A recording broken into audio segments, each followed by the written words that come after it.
সরকারের নীলনকশা বাস্তবায়নের লক্ষ্যে নির্বাচন কমিশন প্রধানমন্ত্রী ও সরকারের নির্দেশে কাজ করছে বলে মন্তব্য করেছেন বিএনপির মহাসচিব মির্জা ফখরুল ইসলাম আলমগীর।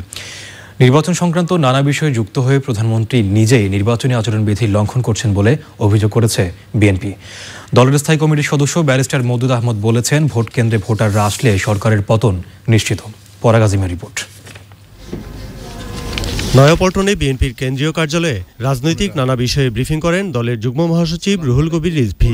বলেন, সরকারের শীর্ষ পর্যায় থেকেও প্রতিনিয়ত নির্বাচনী আচরণবিধি লঙ্ঘন করা হচ্ছে। গণভবনে প্রধানমন্ত্রীর উপস্থিতিতে 150 সেনা কর্মকর্তা আওয়ামী লীগের পক্ষে নির্বাচনী কাজ করার যে অঙ্গীকার করেছেন তা কি আচরণবিধি ভঙ্গ নয়?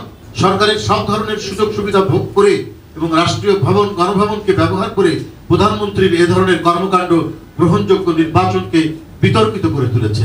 অন্য এক আলোচনা সভায় শত প্রতিকূলতার মধ্যেও নির্বাচনে ভোট দিতে যাওয়ার আহ্বান জানান বিএনপি স্থায়ী কমিটির সদস্য ব্যারিস্টার মওদুদ আহমদ। শুধু আমরা লেভেল প্লেইং ফিল্ড না, আমরা একটা জিনিস শুধু নিশ্চিত করতে চাই, সেটা হলো যে ভোটের অধিকার দেওয়ার যে সুযোগ, এটা যাতে নিশ্চিত করতে পারে। অন্য কোনো বিকল্প নাই ভোট ছাড়া। আমাদের জবাব একটাই, জনগণ ভোট কেন্দ্রে যদি ভোটাররা আসে, এই সরকারের পতন অবশ্যই। বিকেলে বিএনপি চেয়ারপারসনের গুলশান কার্যালয়ে ব্রিফিং করেন দলের মহাসচিব মির্জা ফখরুল ইসলাম আলমগীর।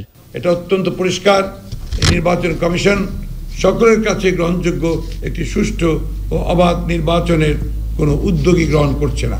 সরকারের নীল নকশা বাস্তবায়নের লক্ষ্যে কাজ করছে। নির্বাচন কমিশন প্রধানমন্ত্রীর যে নির্দেশ, সরকারের যে নির্দেশ, সেই নির্দেশই অনুসরণ করছে।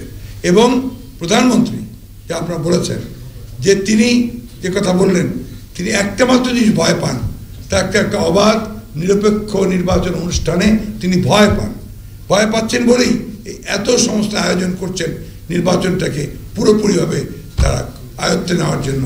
মির্জা ফখরুল বলেন, শেষ পর্যন্ত নির্বাচনের পরিবেশ তৈরি না হলে এর দায় দায়িত্ব সরকারকেই নিতে হবে। পরাগ আজিম, চ্যানেল আই, ঢাকা।